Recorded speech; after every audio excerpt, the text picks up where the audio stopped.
Oke, assalamualaikum warahmatullahi wabarakatuh. Salam sejahtera untuk kita semuanya ya. Alhamdulillah pada kesempatan hari ini kita akan bisa bertemu melalui channel YouTube ya. Untuk pertemuan hari ini kita akan membahas dulu terkait dengan matematika. Mungkin teman-teman sudah sudah pernah ya mendapatkan materi terkait dengan apa sih sebenarnya matematika ini, apa sih sebenarnya matematika, kok terkait dengan pembelajarannya, mungkin terkait dengan matematika itu sendiri. Dulu mungkin di mata kuliah SPM ya, strategi pembelajaran matematika, teman-teman saya rasa sudah mendapatkan materi terkait dengan ini. Saya hanya mengulang saja bahwa dalam hal ini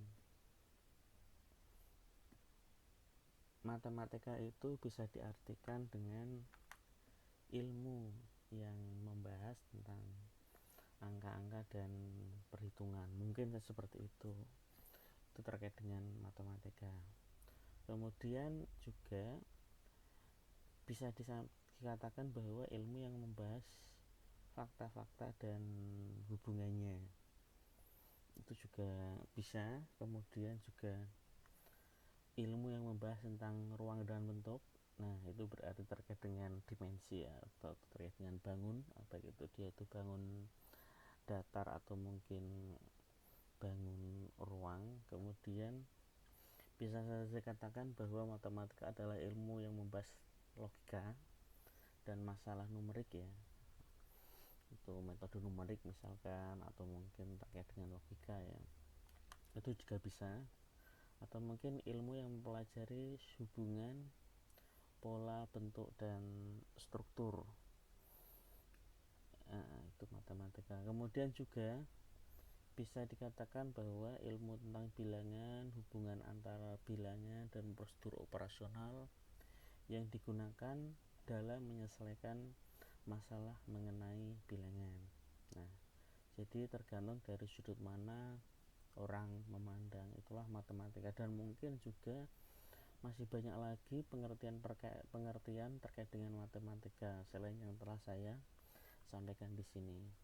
Jadi intinya matematika itu mungkin bisa dikatakan terkait dengan angka, terkait dengan fakta, terkait dengan dimensi ya, atau mungkin terkait dengan numerik atau angka tadi, terkait dengan suatu pola hubungan, atau mungkin suatu prosedur operasional. Itulah matematika yang kita tekuni, yang akan kita bahas. Jadi setelah kita berbicara mengenai pengertian dari matematika, nah kita harus tahu terkait dengan hakikat dari matematika, karena kita akan mengajar matematika, kita akan mentransfer ilmu kepada siswa terkait dengan matematika, maka kita harus tahu dulu hakikat dari matematika. Nah, hakikatnya yang pertama adalah matematika disebut ilmu deduktif. Nah, yang kedua, matematika ilmu tentang pola dan hubungan. Yang ketiga adalah matematika adalah ilmu tentang struktur. Yang keempat adalah matematika adalah bahasa, dalam hal ini bahasa simbolis ya. Yang kelima, matematika adalah seni. Kemudian matematika disebut ratunya ilmu, dan juga bisa saja disebut sebagai pelayannya ilmu. Nah, akan kita bahas yaitu matematika disebut ilmu deduktif.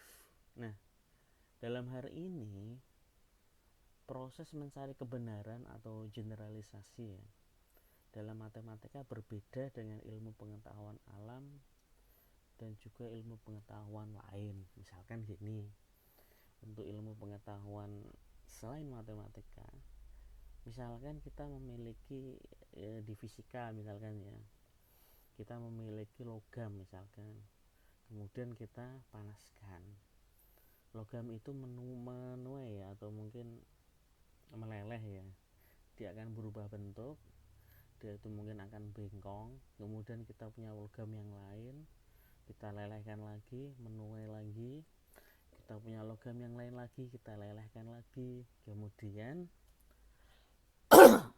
kita bisa menyimpulkan bahwa ketika logam itu dilelehkan maka dia akan menuai. Itu merupakan kebenaran yang induktif. Nah, tetapi kalau matematika tidak bisa seperti itu. Nah, mungkin nanti ketika dalam proses pembelajaran kita bisa menggunakan cara induktif, tetapi dalam mencari kebenaran atau mencari generalisasi itu matematika menggunakan cara yang deduktif. Nah, misalkan seperti ini teman-teman. Nah, bilangan ganjil ditambah bilangan ganjil hasilnya adalah bilangan genap ya. Mohon maaf, ini bukan bulat tapi genap. Saya ganti dulu. Nah, bilangan ganjil tambah bilangan ganjil itu hasilnya adalah bilangan genap teman-teman. Benar ya? Misalkan kita memiliki beberapa bilangan, baik itu dia positif ataupun negatif, tapi dia ganjil. Ketika kita jumlahkan atau kita tambahkan, hasilnya itu adalah genap. Iya pasti ya. 1 tambah 1, 2, 1 tambah min 3, min 2, 1 tambah 5, 6, 1 tambah min 5, 4, min 4 ya. Dan seterusnya.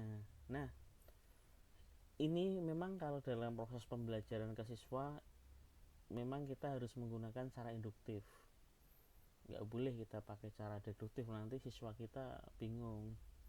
Tetapi dalam hakikat dari matematika, karena kita tadi berbicara hakikat ya, bahwa kebenaran matematika itu diperoleh dengan cara deduktif. Kalau tadi yang saya contohkan besi, atau mungkin ini ya, kita lihat ini adalah induktif. Kita kan kemudian ketika kita itu mendapatkan hasil ya, bahwa 1 min 3, 5 min 5 dan seterusnya, dia itu ganjil, entah itu positif atau negatif. Kemudian yang ini juga misalkan entah negatif atau positif, ganjil, kemudian kita totalkan, hasilnya itu pasti genap, ya kan? Nah, hasilnya itu selalu genap.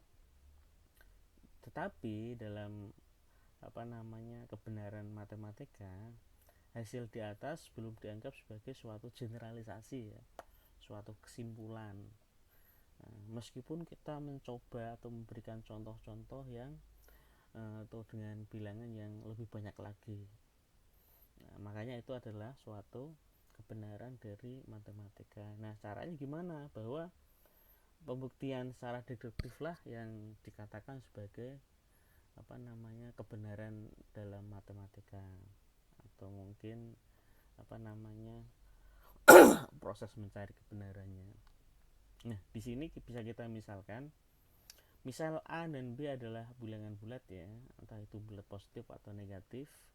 Kemudian 2A itu adalah bilangan genap dan 2B juga dia bilangan genap. Maka M itu sama dengan 2A plus 1. Dia adalah bilangan ganjil ya, karena ada tambah 1 ini. Ketika 2A itu genap, pasti 2A plus 1 dia adalah bilangan ganjil. Dan N itu 2B plus 1 juga bilangan ganjil. Nah, ketika M dan N itu dua-duanya merupakan bilangan ganjil, dengan penjumlahan diperoleh M plus N itu sama dengan 2A plus 1 tambah 2B plus 1. Maka hasilnya adalah 2A plus 2B plus 2. Nah, kemudian hasilnya adalah 2 dikalikan A plus B plus 1 ya. Kemudian jika K itu A plus B plus 1, maka M plus N itu sama dengan 2K yang merupakan bilangan genap. Jadi terbukti kan bahwa M plus N yang merupakan bilangan ganjil ketika dijumlahkan itu hasilnya merupakan bilangan genap. Bahwa ini terbukti secara umum ketika dua bilangan ganjil dijumlahkan hasilnya adalah bilangan bulat.